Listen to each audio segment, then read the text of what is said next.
Hi, I'm Freya. When I married Ryan 2 years ago, I knew his mother, Diane, was particular. What I didn't realize was that she'd literally throw glassware at me over my baby's godparents. Sweetie, did you get my text about Christina and Robert? Diane's voice rang through my phone speaker as I rocked my 3-month-old daughter, Lily. I did, but Ryan and I already decided on godparents. My friend Elise and his cousin Jake.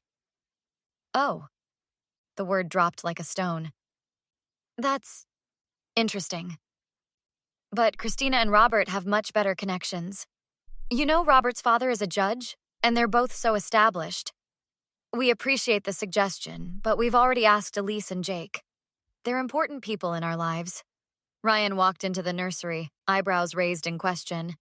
I mouthed, "Your mom," and he nodded sympathetically. Well, you should reconsider. I've already mentioned it to them. Christina is planning a wonderful christening gift. Diane continued.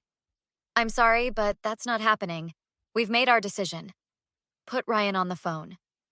He's busy with Lily right now. Freya, this is a family tradition. My godparents were chosen by Ryan's grandmother. It's how we do things. Ryan reached for the phone. Mom, I'll call you back. We're in the middle of something. After he hung up, I sighed. She doesn't take no for an answer. She's just excited about her first grandchild, Ryan said, bouncing Lily gently. She told me she's already talked to her friends about being godparents, without asking us first. That's just mom being mom. She means well. Meaning well doesn't make it okay to bulldoze our decisions. 2 days later, Diane showed up unannounced with shopping bags. I brought christening outfits. Christina helped me pick them. That's thoughtful, I managed. But we've already ordered Lily's christening gown. Oh, this will be much better. And Christina suggested the most beautiful church. Diane, I interrupted. We've made arrangements. Our friends are the godparents. The ceremony is planned. Don't be ridiculous. You can't possibly think your friend, what was it, Elise, is a better choice than Christina. Ryan, tell her. Ryan looked trapped. Mom, we've decided together. You're letting her make all the decisions? This isn't how we do things in our family. It's our baby, our decision, I said firmly. You've known these people, what, a few years? Christina has known Ryan since he was born. The answer is still no. Diane's face flushed deep red. You're ruining everything. This isn't how it's done.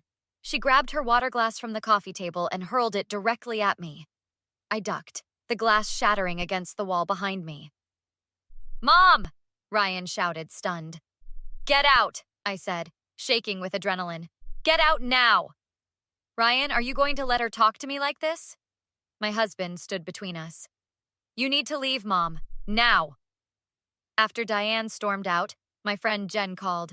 Hearing my shaky voice, she demanded, What happened? Diane threw a glass at me because we won't let her choose Lily's godparents. She did what? Are you okay? Did you call the police? No, Ryan thinks she just lost her temper. Freya, that's assault. This isn't normal mother-in-law drama. This is dangerous. I looked at the glass shards, reality sinking in. You're right. This isn't normal at all. You're not overreacting, Elise assured me over coffee the next day. Throwing things at you is abuse, plain and simple. Ryan says she's never been violent before. He's shocked, but also defensive, says she's under stress from her divorce. Stress doesn't justify violence, Elise countered, stirring her latte. Has she reached out since? Just a text saying I misunderstood her intentions. My phone buzzed. Ryan's sister, Melissa. Hey, Freya, Mom told me what happened. She says you're keeping her from being involved with the baby. I nearly choked on my coffee. Did she mention throwing a glass at me? She said you two had a misunderstanding and you overreacted. Melissa, she threw a glass at my head because we won't let her choose Lily's godparents. There's broken glass in my living room to prove it. Silence hung between us. Finally, that doesn't sound like Mom. I have photos of the broken glass and the wall where it hit. Want me to send them? Yes, please.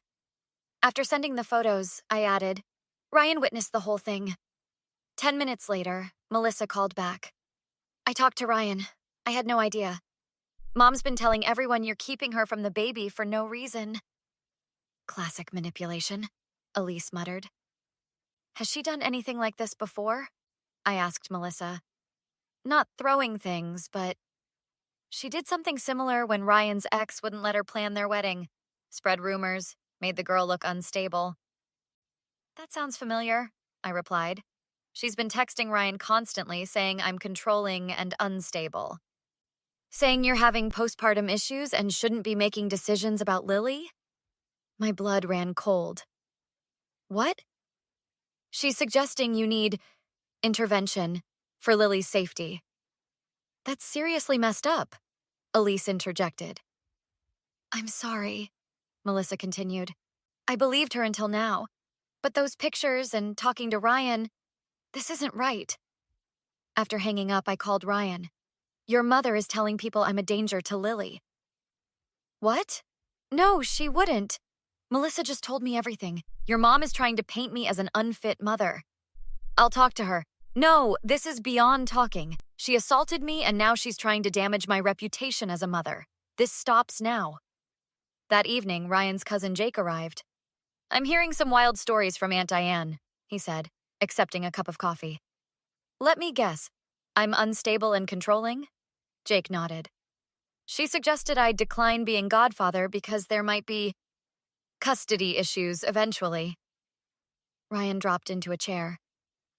She's implying Freya and I will divorce? Essentially. I told her that was ridiculous. I showed Jake the photos. This is what happened when I told her she couldn't choose our baby's godparents. Holy shit, Jake whispered. Ryan, man, this isn't normal. I know, Ryan said quietly. Mom's gone too far. Too far? I echoed. She assaulted me and is now telling people I'm an unfit mother. We need to take legal action. What are you thinking? Jake asked. First, a restraining order. Then, depending on what else she does, possibly pressing charges for assault and defamation. Ryan looked pained but nodded. I support you. This has to stop. The following Sunday, despite our requests to stay away, Diane appeared at our front door. I'm here to see my granddaughter, she announced, attempting to push past me. No, you're not welcome here. I blocked the doorway. Ryan appeared behind me. Mom, we told you not to come. This is ridiculous. I'm your mother. You threw a glass at my wife and you've been spreading lies about her, Ryan said firmly. It was an accident. And I'm concerned about Freya's behavior. As your mother, I have every right to be concerned about my grandchild's well-being. You have no rights to our child, I said. And we have witnesses and evidence of what you did. Evidence? What are you talking about? Photos of the broken glass. Testimonies from people you've been telling lies to. Text messages. Diane's face hardened. You're turning my own family against me? You did that yourself, Ryan replied. Ryan, surely you can see she's manipulating you. This isn't who you are. You've always valued family. Don't try to guilt him, I interjected.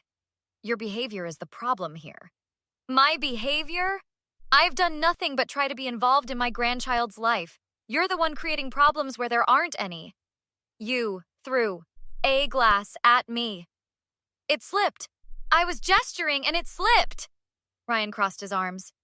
I saw the whole thing, Mom. It didn't slip. Fine, Diane snapped. Maybe I did throw it. But not at you. I was frustrated. You have no idea what it's like to be shut out of your grandchild's life. You're not shut out, I said. You're being given boundaries, which you keep violating. Boundaries? I'm family. There are no boundaries in family. That's not how this works, Ryan said. You need help, Mom. I need help? Your wife is turning you against your own mother and I need help? Melissa pulled into our driveway and approached. Mom, what are you doing here? Melissa, thank goodness. Tell them I'm not crazy for wanting to be involved. You're not crazy for wanting involvement, Melissa said carefully. You're wrong for how you're going about it. Diane's face fell. Et tu, Brute?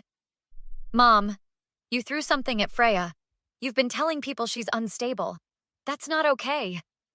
I'm protecting our family traditions. Our family position. By assaulting me? I asked. Stop saying that! Diane shrieked, lunging toward me. Ryan stepped between us. That's enough! Get out of my way! I'm going to see my granddaughter! Diane shoved Ryan, her nails scratching his arm as she clawed past him. Don't touch him! I shouted, backing away. You've poisoned my children against me, she hissed, advancing toward me. I'll make sure everyone knows what you've done.